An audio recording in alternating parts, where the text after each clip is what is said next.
Hemat saya, kita itu sudah tidak perlu terlalu banyak promosi-promosi mengenai Indonesia. Mereka paham, yang paling penting sebenarnya di kita itu kalau dia ada masalah dalam negeri atau dia mau investasi itu bisa segera diselesaikan.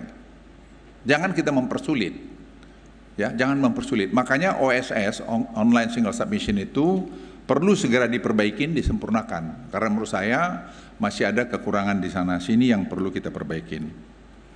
Nah, tidak hanya Amerika, tadi saya bilang proteksi perdagangan, investasi secara pandemi juga kalau kita lihat ini sudah pengaruhnya jauh besar. Sejak COVID-19 itu kita lihat sebenarnya sudah terjadi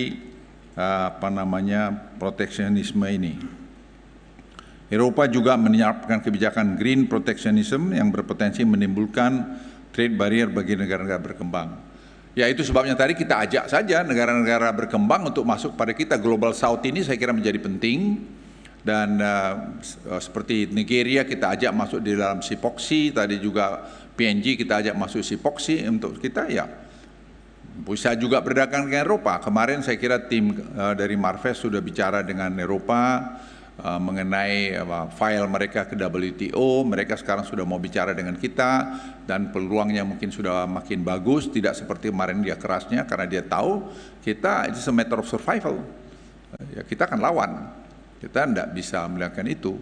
Dan ini saya kira berjalan, dan saya berharap bahwa tidak terlalu lama kita akan menyempurnakan kita punya SEPA, sehingga dengan ada SEPA kita tadi, kita akan lebih banyak bisa nanti melakukan perdagangan dengan Uni Eropa. Dan saya berharap nanti kita bisa lebih fleksibel karena mereka juga menyadarin dan mereka sudah berani mengatakan, ya kalau boleh turunan kedua, ketiga dan seterusnya daripada nikel ore itu seperti katot,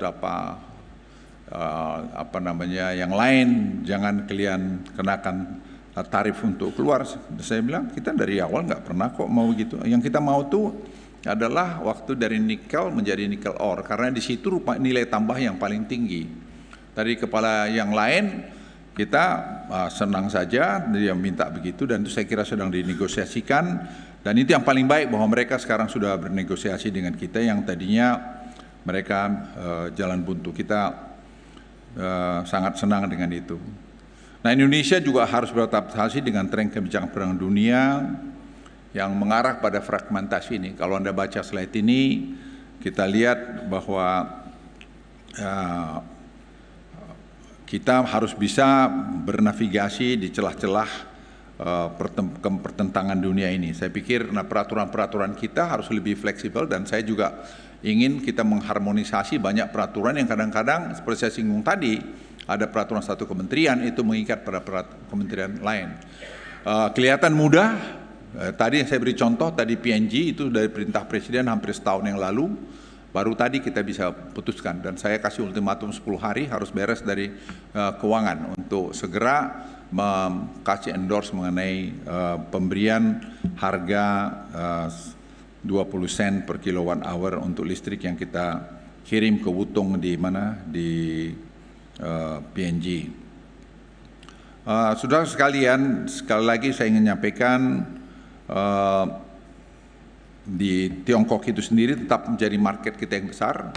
Kita berharap nanti market di Amerika dengan IRA ini masih sulit. Inflation Reduction Act ini saya kira masih butuh waktu, tapi saya yakin setelah kemarin ada beberapa teman-teman dari Amerika datang kemari dan kita ajak mereka ninjau Morowali, dan saya offer ke dia juga, ya kenapa kamu tidak masuk ke perusahaan yang memiliki cadangan nikel besar di Indonesia?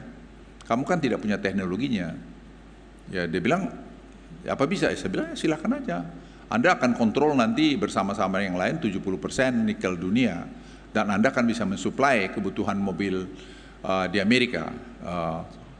Dan subsidi Anda akan berkurang hampir 30 miliar dolar mobil EV karena program ini. Jadi saya tawarkan dia lihat, dia bilang, General Luhut, boleh nggak kita bangun GV di Amerika? Saya bilang bisa aja, kalau kau untung kita untung, kenapa tidak? Jadi sudah mulai terlihat ada peluang-peluang yang mungkin bisa kita nanti dapat akses ke Amerika dengan menggunakan berbagai macam skema yang kita akan lihat ke depan ini. Tapi sekali lagi tidak mudah, tapi saya optimis bahwa Indonesia akan lebih bagus ke depan. Saya juga kemarin berdiskusi di Universitas Indonesia dengan para guru besar dan saya berikan presentasi saya. Pertanyaan mereka adalah bagaimana kontinuitas daripada pemerintahan ini. Dan dari apa yang saya pelajari, apa yang saya bicara, diskusi dengan Presiden terpilih, saya pikir saya tidak lihat ada masalah yang serius. Semua akan jalan dengan bagus. Ya tentu di sana sini ada penyesuaian, percepatan, dan mungkin ada perubahan di sana sini. Dan saya merasa yakin sekali bahwa kita akan bisa melakukan transisi ini semua dengan baik. Dan karena Presiden Joko Widodo juga memberikan dukungan penuh dan juga Presiden terpilih juga menanyakan banyak hal dan juga meminta juga bantuan-bantuan untuk menyiapkan beberapa program yang saya kira akan diumumkan oleh Presiden terpilih nanti pada waktunya. Saudara sekalian, saya kira ini